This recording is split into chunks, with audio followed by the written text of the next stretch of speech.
Երևանյան կանգառներում տեղադրվում են էլեկտրոնային չվացուցակի էկրանները, որոնք ցույց են տալիս, թե հանրային տրանսպորտը քանի րոպեից է մոտենալու տվյալ կանգառ։ Սարքավորումները տեղադրված են մայրաքաղաքի 3 վարչական շրջաններում։ Այս մասին քաղաքապետարանի գործակարգավարական նիստի ընթացքում զեկուցվել է քաղաքապետին։ Նախատեսված 40 էլեկտրոնային չվացուցակի սարքավորման փոխարեն ներկրվել է 42-ը, դրանցից 35-ն արդեն տեղադրված են եւ գործում են, մինչեւ տարեվերջ բոլորը կտեղադրվեն։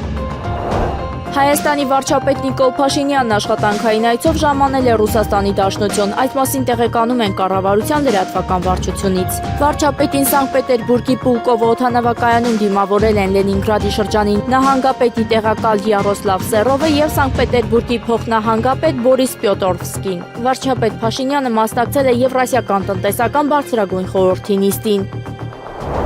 ԵԱՏՄ նիստի ժամանակ Հայաստանի Հանրապետության վարչապետ Նիկոլ Փաշինյանը շնորհակալություն է հայտնել Ադրբեջանի նախագահին։ Իմ երախտագիտությունն եմ հայտնում Ադրբեջանի նախագահին Ադրբեջանի տարածքով Հայաստան բեռների տարանցումն ապաշրջափակելու որոշման, ինչպես նաև երկկողմ առևտրի մեկնարկի համար պայմաններ ստեղծելու համար։ Նիկոլ Փաշինյանը շնորհակալություն է հայտնել նաև Վլադիմիր Պուտինին։ Ցանկանում եմ շնորհակալություն հայտնել Վլադիմիր Պուտինին հյուրընկալության եւ ԵԱՏՄ նիստի բարձր մակարդակով կազմակերպման համար։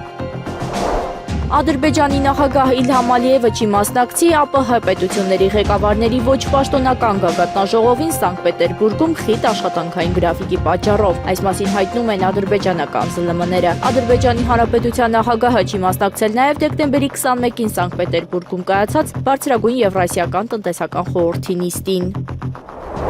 Տոների եւ հիշատակի օրերի մասին օրենքի առաջին հոդվածի համաձայն ամանորը եւ ծննդյան տոները նշվում են դեկտեմբերի 31-ին, հունվարի 1-ին, հունվարի 2-ին եւ 6-ին։ Աշխատանքային օրենսգրքի 147-րդ հոդվածի համաձայն ոչ աշխատանքային տոնական եւ հիշատակի օրերի նախօրյակին աշխատանքային օրվա տևողությունը կրճատվում է 1 ժամով, բացառությամբ կրճատ եւ ոչ լրիվ աշխատանքային ժամանակի պայմաններով աշխատող աշխատողների։ Այսինքն այն քաղաքացիները, ովքեր աշխատում են շաբաթ օրերին, նրանք կկարողանան դեկտեմբերի 30-ին 1 ժամ շուտ ավարտել աշխատանքը ամանորյա տոներով պայմանավորված։ Մեծ Բրիտանիայի խաղաղություն կնքելու փորձերը ԱՄՆ-ի, Ֆրանսիայի եւ ԵՄ մի շարք այլ երկրների հետ ձախողվում են, գրել է լրագրող Մարտին Իվենսը Bloomberg-ի համար հոդվածում։ Լրագրողի խոսքով Մեծ Բրիտանիայի վարչապետ Քեյր Սթարմերը ենթադրում է, որ Մեծ Բրիտանիան ունի 2 ողջամիտ բանակցային գործընկեր, բայց դա այդպես չէ։ Թրամփի անողոք, պրագմատիկ եւ հաճախ անորոշ չափանիշներով բրիտանական դիվանագիտությունը կարծես որոշ չափով օգնության կարիք ունի։ Ֆրանսիական չափանիշներով Մեծ Բրիտանիան զուրկ է ռազմավարական կենտրոնացումից, նշել է նա։ Լրագրողի խոսքով Սթարմերը պայքարում է ԵՄ ատող ԱՄՆ նախագահին ՆԱՏՕ-ում պահելու համար, հույս ունենալով կանխել Ուկրաինայի դավաճանությունը։ Միաժամանակ հույս ունենալով նաև ապահովել առևտրային համաձայնագրեր Վաշինգտոնի հետ։ Մեծ Բրիտանիայի վարչապետը նաև փորձում է սերտ համագործակցություն հաստատել Ֆրանսիայի եւ ամբողջ Եվրոպայի հետ, բայց Լոնդոնը մինչև այժմ անհաջողության է մատնվել։ Եթե ԵՄ առաջնորդները եւ Ֆրանսիայի նախագահ Էմանուել Մակրոնը ողջամիտ լինեն, նրանք կհասկանային, որ Ռուսաստանի կողմից ներկայացվող սպառնալիքը պահանջում է սերտ համագործակցություն միջուկային զենք ունեցող Մեծ Բրիտանիայի հետ։ Դժբախտաբար նրանք չեն կարողանում դա անել, կարծում է Իվենսը։ Չինաստանը դեմ է արտահայտվել վենեսուելական նավթ տեղափոխող տանկերի առգրավմանը։ Այս մասին հայտնել է Չինաստանի արտաքին գործերի նախարարության խոսնակ Լին Ցզյանը գրում է ՏԱՍՍ-ը։ Ամերիկյան կողմի գործողությունները այլ երկրների նավերը կամայականորեն կալանավորելու համար լրջորեն խախտում են միջազգային իրավունքը, ասել է դիվանագետը։ Չինաստանի արտաքին գործերի նախարարության խոսնակը հավելել է, որ նման գործողությունները խախտում են ՄԱԿ-ի կանոնադրության նպատակներն ու սկզբունքները։ Հոկտեմբերի 19-ին Լուվրից գողացել են ավելի քան 8000 ադամանդ եւ 200 մարգարիտ, հաղորդում է BFM TV-ն։ 4 րոպեանոց կողոպուտ եւ 88 միլիոն եվրո արժողությամբ գողություն։ Ընդհանուր առմամբ այդ պահին կողոպտիչները ունեն 8482 ադամանդ, 35 զմրուխտ, 34 շափյուղա եւ 212 մարգարիտ, որոնք զարդարում են գողացված 8 թանկարժեք զարդերը, ասվում է հայտարարության մեջ։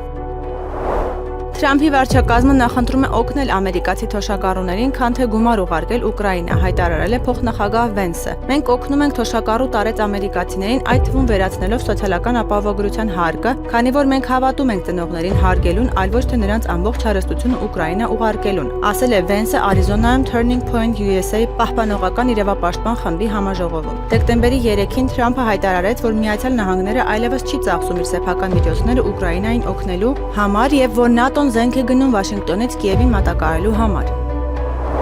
ԱՄՆ նախագահի հատուկ ներկայացուցիչ Սթիվեն Ուիթքոֆը վստահություն է հայտնել, որ Ռուսաստանը լիովին հանձնառու է Ուկրաինայի հակամարտության կարգավորմանը։ Ռուսաստանը շարունակում է լիովին հանձնառու լինել Ուկրաինայում խաղաղության հասնելուն, գրել է նա X-ում դեկտեմբերի 20-ին եւ 21-ին Մայամիում Ռուսաստանի նախագահի հատուկ ներկայացուցիչ Ռուսաստանի ուղղակի ներդրումների հիմնադրամի գործադիր տնօրեն Կիրիլ Դմիտրիևի հետ կայացած խորհրդակցություններից հետո։ Ամերիկյան կողմից Ուիթքոֆից բացի մասնակցել են ամերիկացի առաջնորդի փեսան ձեռնարկատեր Ջարեդ Քուշները եւ Սպիտակ տան աշխատակից Ջոշ Գրուենբաումը։ Դմիտրիևը նախկինում լրագրողներին ասել էր, որ պատերազմ հրահրողները չեն կարողացել խափանել Մայամիում Ուկրաինայի հարցով ռուս-ամերիկյան բանակցությունները։ Նա նախկինում նշել էր, որ խորհրդակցությունները ընթանում են կառուցողականորեն։ Հունգարիայի վարչապետ Վիկտոր Օրբանը դեկտեմբերի 21-ին հայտարարել է, որ Ուկրաինայում հակամարտության շարունակությունը օգուտ է բերում միայն սահմանափակ թվով մարդկանց, մինչդեռ եվրոպացիներին խաղաղություն է պետք։ Ում է պետք այս պատերազմը։ Քաղաքական գործիչներին, ովքեր կարծում են, որ միջուկային տերությունը կարող է պարտվել մարտադաշտում, զենքի արտադրողներին, որոնք շահույթ են ստանում անվերջ հակամարտություններից, եւ բանկիրներին, ովքեր խաղադրույք են կատարում Ռուսաստանի ռազմական պարտության վրա, գրել է նա X-ում։ Շեշտել է, որ եվրոպացիները արժանի են ավելի լավին Ուկրաինայում հակամարտության սկզբից ի վեր Հունգարիայի կառավարությունը հետևողականորեն պաշտպանել է նրա արագ կարգավորումը, բացառապես խաղաղ միջոցներով։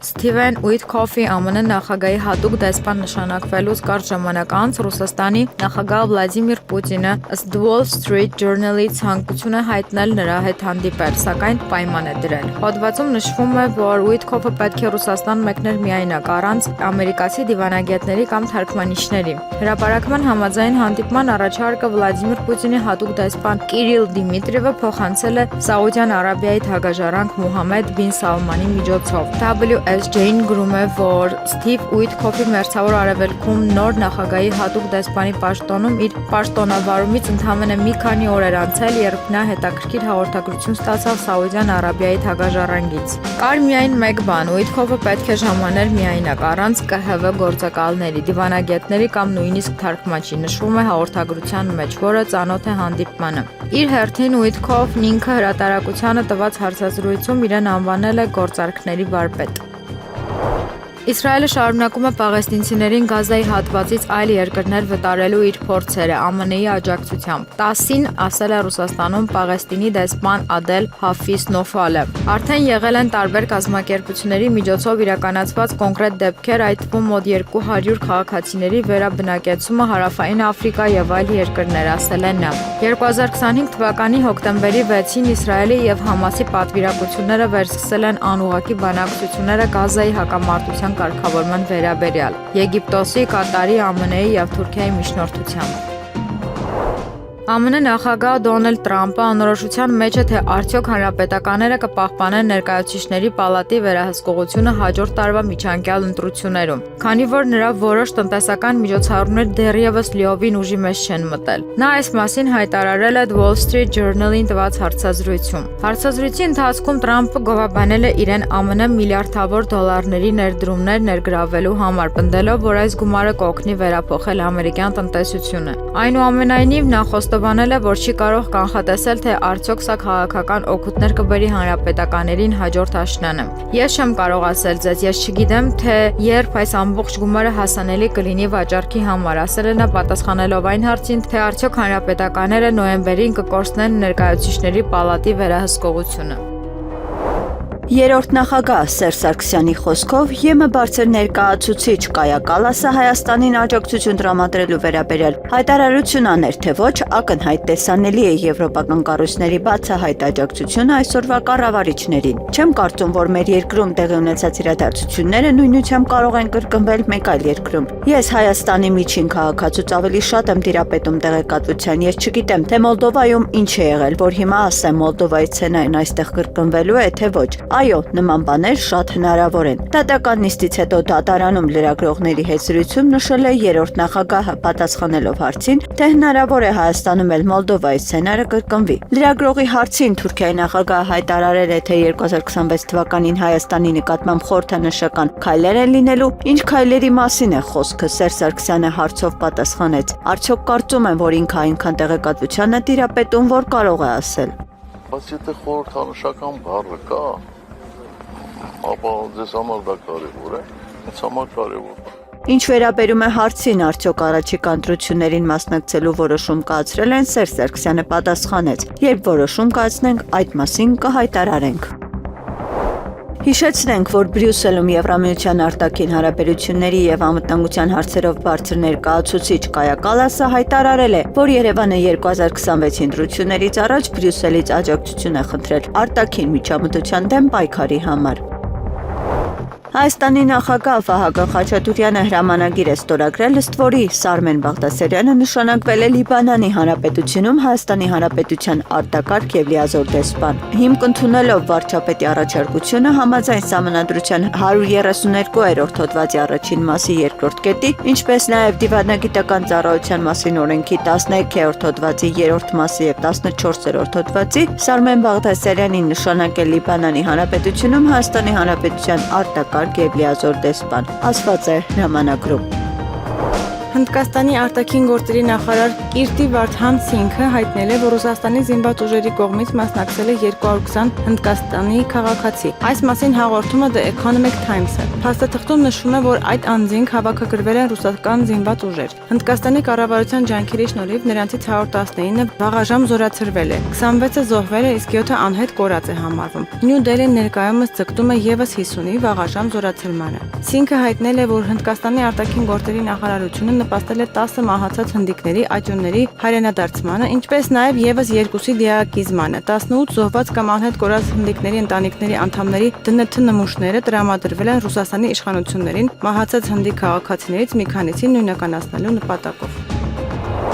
Պակիստանի դատարանը նախկին վարչապետ Արդարության շարժում կուսակցության առաջնորդ Իմրան Խանին, որն արդեն բանտում էր, դատապարտել է լրացուցիչ 17 տարվա ազատազրկման կոռուպցիայի համար։ Այդ մասին հաղորդում է Պակիստանի ամենամեծ անգլալեզու թերթը Dawn-ը։ Նրա կինը Բուշրա Բիբին նույնպես դատապարտվել է 17 տարվա ազատազրկման։ Դատարանի որոշման մեջ նշվել է, որ դատավճիռ կայացնելիս հաշվի են առնվել Խանի տարիքը եւ կնոջ սեռը, ինչը հանգեցրել է ավելի մեղմ պատժի։ Քննությունը պարզել է, որ 2021 թվականի մայիսին Խանը օգտագործելով իր պաշտոնական դիրքը Սաուդյան Արաբիայի կառավարությունից նվեր է ստացել զարդեր, չի պահել դրանք պետական պահեստում եւ նվաճել է դրանց իրական արժեքից մոտավորապես 14 անգամ պակաս գին։ Դատարանը նրա մեղավոր է ճանաչել մի քանի մեղադրանքներում, այդ թվում պաշտոնական չարաշահման մեջ եւ նշանակել է տուգանք, որը չվճարելու դեպքում կբարձրացնի նրա ազատազրկման ժամկետը։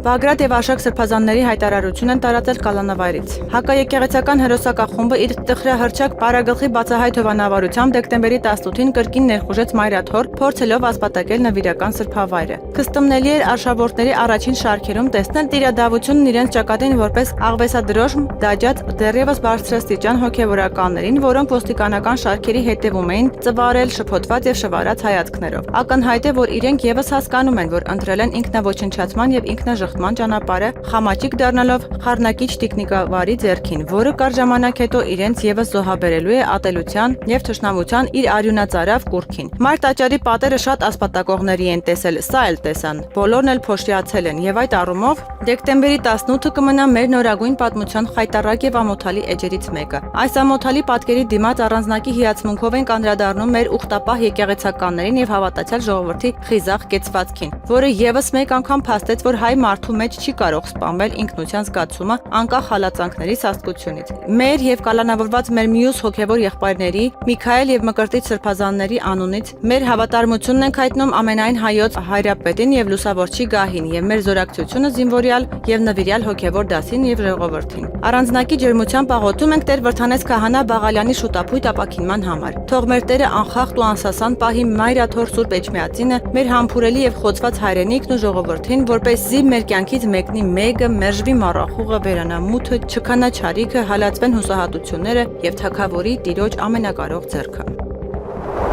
Ամերիկյան ռազմական ինքնաթիռները վերջին մի քանի ժամվա ընթացքում երկրորդ ավիահարվածն են հասցրել Սիրիայի հյուսիսում գտնվող Իսլամական պետություն ահաբեկչական խմբավորման դիրքերին, հաղորդում է Ալե Հադադ հեռուստաալիքը։ ԱՄՆ ռազմաօդային ուժերը նոր հարվածներ են հասցրել Դաիշի թաքստոցների եւ շտաբ բնակարանների վրա, որոնք գտնվում են Սիրիայի հյուսիսում։ Նշվում է, որ հիմնական հարվածները ուղղված են եղել Դեյր Ez-Զոր նահանգում Դաիշի դիրքերին։ Բացի այդ, ինչպես հաղորդում է Ալ Հադաթը, ամերիկյան ինքնաթիռները ռմբակոծություններ են իրականացնել Հոքս եւ Ռաքա նահանգների գյուղական վայրերում, ինչպես նաև Թադմոր քաղաքի մոտակայքում գտնվող ահաբեկչական բազաների վրա, որի ծայրամասում է գտնվում Պալմիրայի պատմաճարտարապետական համալիրը։ Հենց այս տարածքում է, որ դեկտեմբերի 13-ին սպանվել է ԱՄՆ ազգային գվարդիայի 2 զինվոր եւ 1 ամերիկացի թարգմանիչ։ Դեկտեմբերի 19-ին կայացած ճեպազրույցի ժամանակ ԱՄՆ պետքարտուղար Մարկո Ռուբիոն կատակով ափսոսանք է հայտնել լրագրողների կողմից անտեսվելու ռիսկի մասին Ռուսաստանի նախագահ Վլադիմիր Պուտինի տարվա ամփոփում ելույթի պատճառով, հաղորդում է The New York Times-ը։ Նա փորձում է խանգարել ինձ դավանափոխ լինելուց, թերթը հաղորդում է Ռուբիոյի խոսքերը։ Դեկտեմբերի 19-ին Պուտինը վարեց տարվա ամփոփում ծրագիրը։ ԱՄՆ պետքարտուղարի մամուլի ասուլիսը սկսվեց ծրագրի ընթացքում, որը գրավեց խոշոր համաշխարհային լրատվամիջոցների ուշադրությունը։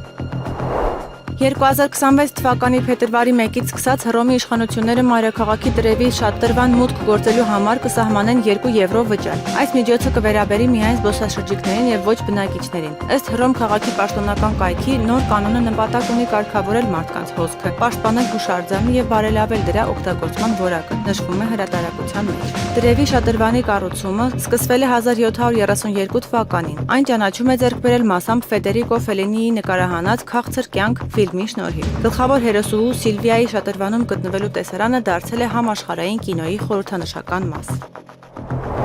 Եգիպտոսը եւ մյուս միջնորդները դեռևս չեն կարող կանխատեսել, թե երբ կսկսվի Գազայի հրադադարի համաձայնագրի երկրորդ փուլը, սակայն նրանք շարունակում են բանակցությունները բոլոր կողմերի հետ։ ՏԱՍՍ-ին ասել է Արաբական Հանրապետության փոխարտգործնախարար Աբու Բաքր Հեֆնին։ Այս պահին եգիպտացի դիվանագետները շարունակում են լայնածավալ բանակցություններ վարել բոլոր կողմերի՝ ԱՄՆ-ի, Կատարի, Պաղեստինի ազգային ինքնավարության եւ Իսրայելի հետ Գազայի համաձայնագրի երկրորդ փուլի մեկնարկի վերաբերյալ համաձայնության հասնելու համար։ Անկլավի վերականգմանը նվիրված Եգիպտոսում խորհրդաժողովի անցկացումը նույնպես կապված է այդ հարցի հետ։ Այն նախատեսված էր նոյեմբերի վերջին, բայց անորոշ ժամանակով հետաձգվեց։ Մենք դեռևս ճշգրիտ ամսաթվեր չունենք, ընդգծել է նա Կահիրեում Ռուսաստան-Աֆրիկա ֆորումի նախարարական խորհրդաժողովի շրջանակներում։ Պաշտոնյան հաստատել է, որ պաղեստինցի ոստիկանները Եգիպտոսում մարզվում են Գազայում խաղաղությունը պահպանելու համար։ Այնուամենայնիվ Հեֆնին նշեց, որ իրենց ստորաբաժանումը որպես այդպեսին դեռևս չի ձևավորվել։ Սա չափազանց բարդ հարց է։ Եգիպտոսը եւ մյուս բոլոր միջնորդները քննարկում են այն փակ դռների հետևում։ Մենք դեռևս չենք կարող բացահայտել այս խորհրդակցությունների մանրամասները, քանի որ դրանք գաղտնի են, բայց դիվանագիտական գործընթացը շարունակվում է, հայտարարել է փոխարտգործնախարարը։ Ռուսաստանը բացասաբար է վերաբերվում Ճապոնիայի կողմից միջուկային զենքի հնարավոր ձեռքբերման վերաբերյալ քննարկումներին։ Տոկիոյի ռազմականացումը կվատթարացնի հյուսիսարևելյան Ասիայի իրավիճակը։ Այս մասին ՏԱՍՍ-ին ասել է Ռուսաստանի փոխարտգործնախարար Անդրեյ Ռուդենկոն։ Մենք տեղյակ ենք, որ այժմ Ճապոնիայում քննարկումներ են ծավալվում այս թեմայով կապված սահմանադրության այն դրույթների փոփոխության հետ, որոնք վերաբերում են նրա ոչ միջուկային սկզբունքներին, ասել է նա։ Մեր դիրքորոշումը միանշանակ բացասական է։ Մենք կարծում ենք, որ Ճապոնիայի ռազմականացումը միայն կսրի հյուսիսարևելյան Ասիա տիրող իրավիճակը եւ իհարկե երկրների կողմից, որոնց սպառնում է այդ ռազմականացումը։ Ճապոնիան հավատարիմ է 3 ոչ միջուկային սկզբունքներին՝ չունենալ, չարտադրել եւ թույլ չտալ միջուկային զենքի ներկրումը։ Օրենսդրորեն այս սկզբունքներն ամրագրված չեն, սակայն դրանց հավատարմությունը հաստատել են Ճապոնիայի կառավարության բոլոր ղեկավարները, իսկ բուն թեմայի քննարկումը երկար ժամանակ տաբու է համարվել։ Այս կապակցությամբ որոշ քաղաքական գործիչներ խոսում են 4-րդ սկզբունքի չքննարկելու արկայության մասին եւ կոչ են անում հրաժարվել գոնե դրանից։ Սանաե Տակայիտիի կողմից վարչապետի պաշտոնը ստանձնելուց հետո պաշտոնական լրատվամիջոցները նշում են, որ ազգային անվտանգության ռազմավարության արդեն իսկ հայտարարված վերանայման ընթացքում քննարկվելու է նաև 3 ոչ միջուկային սկզբունքների մոտեցումը։ Մասնավորապես պնդվում է, որ Տակայիչին պատրաստ է հանդես գալ երկրում ամերիկյան միջուկային զենքի ներկրման արգելքից հրաժարվելու օգտին։ Միևնույն ժամանակ այս հրապարակումների ֆոնին վարչապետն ինքն է հայտարարել, որ ազգային անվտանգության ռազմավարության նոր խմբագրության քննարկումների ժամանակ ոչ միջուկային սկզբունքները վերանայելու հանձնարարական չի տրվել։ Դեկտեմբերի 18-ին վարչապետի աշխատակազմի ազգային անվտանգության հարցերով պատասխանատու Անանուն Պաշտոնյան հայտարարել է, որ կարծում է, որ երկրի համար անհրաժեշտ է միջուկային զենքի առկայությունը։ Երրորդ երկրների քաղաքացիների համար հայ-թուրքական սահմանի բացման հստակ ժամկետ դեռ չկա։ Այդ մասին վկայում է ՀՀ ԱԳՆ-ի հաղորդագրությունը՝ ի պատասխան Սպուտնիկ Արմենիայի պաշտոնական հարցման։ Ավելի վաղ Bloomberg գործակալությունը հղում անելով աղբյուրներին հայտնել էր, որ Թուրքիան դիտարկում է առաջիկա 6 ամիսների ընթացքում Հայաստանի հետ ցամաքային սահմանի բացման հնարավորությունը։ Միևնույն ժամանակ Թուրքիայի նախագահ Ռեջեփ Թայիփ Էրդողանը հայտարարել էր, որ Անկարան պատրաստ է 2026 թվականին Երևանի հետ հարաբերությունների կարգավորման գործընթացում խորհրդանշական քայլերի գնալ։ Սպուտնիկ Արմենիան հարցում էր ուղարկել ՀՀ վարչապետի աշխատակազմ, խնդրելով գնահատել հայ-թուրքական հարաբերությունների ներկա փուլը, նախանշել սահմանի առաջին անցակետի բացման հնարավոր ժամկետները, ինչպես նաև ակնկալվող տնտեսական էֆեկտը։ Բացի այդ, մենք հետաքրքրվել էինք, արդյոք նախապատրաստվում են Թուրքիայի նախագահի հայաստանյան հնարավոր այցին։ Ի պատասխան ԱԳՆ-ն հայտարարել է, որ նշված հարցադրումների կապակցությամբ եղել են մի շարք հրապարակային անդրադարձներ, մատնանշելով վարչապետ Նիկոլ Փաշինյանի դեկտեմբերի 9-ի ելույթը, ԵԱՀԿ նախարարական հանդիպման եւ Օրբելի խաղաղության եւ բազմակողմ համագործակցության կառուցում միջազգային համաժողովի ժամանակ արտգործնախարար Արարատ Միրզոյանի ելույթները։ Թուրքիայի նախագահի հնարավոր այցի եւ 2026 թվականի մայիսին Եվրոպական քաղաքական հանրության գագաթնաժողովին մասնակցելու հարցը գերատեսչությունն առաջարկել է դիտարկել վարչապետի նոյեմբերի 4-ի ելույթի, ինչպես նաև ազգային ժողովում հոկտեմբերի 27-ին ԱԳ նախարարի տված պատասխանների համատեքստում։ Հայաստանի Հանրապետության նախագահ Վահագն Խաչատուրյանի հրամանագրով Եգիպտոսում ՀՀ դեսպան Արմեն Սարգսյանը համատեղության կարգով նշանակվել է Գանայի Հանրապետությունում Հայաստանի Հանրապետության արտակարգ եւ լիազոր դեսպան։ Նստավայրը Կահիր է։ Հիմք ընդունելով վարչապետի առաջարկությունը համաձայն Սահմանադրության 132-րդ հոդվածի առաջին մասի 2-րդ կետի, ինչպես նաև Դիվանագիտական ծառայության մասին օրենքի 13-րդ հոդվածի 3-րդ մասի եւ 14-րդ հոդվածի Եգիպտոսի Արաբական Հանրապետությունում Հայաստանի Հանրապետության արտակարգ եւ լիազոր դեսպան Արմեն Սարգսյանին համատեղության կարգով նշանակել Գանայի Հանրապետությունում Հայաստանի Հանրապետության արտակարգ եւ լիազոր դեսպան, ասված է հրամանագրում։ Իրանի հետ հրադադար հայտարարելուց ի վեր զոհվել է ավելի քան 400 պաղեստինցի, 10-ին տված հարցազրույցում հայտարարել է Ռուսաստանում Պաղեստինի դեսպան Աբվել Հաֆիզ Նոֆալը։ Ցավոք, չնայած հայտարարված զինադադարին եւ հրադադարին, ենթադրվում է, որ ավելի քան 400 մարդ զոհվել է, իսկ վիրավորների թիվը կրկնակի ավել, նշել է նա։ Սա պայմանավորված է նրանով, որ Իսրայելը շարունակում է խախտել հրադադարը եւ թույլ է տալիս մարդասիրական օգնության ներմուծումը միայն նվազագույն քանակությամբ, բացատրել է դեսպանը։ Սառեցված ռուսական ակտիվների առգրավումը Ուկրաինայի ֆինանսավորման միակ կենսունակ տարբերակն է եւ աջակցում է ԵՄ երկրների մեծ մասի կողմից։ Այս մասին գրում է Reuters-ը։ Եթե մենք չգտնենք այս հարցի պատասխանը, մենք Ուկրաինային հնարավորություն չենք տա պաշտպանել։ Սա լուրջ հետևանքներ կունենա Եվրոպայի մնացած մասի անվտանգության համար, ասել է բարձրաստիճան պաշտոնյան, անանուն մնալու պայմանով։ Նրա խոսքով բանակցությունների ձախողումը լուրջ հետևանքներ կունենա Եվրոպայի հեղինակության համար եւ իսկապես կբացահայտի նրա թուլությունը։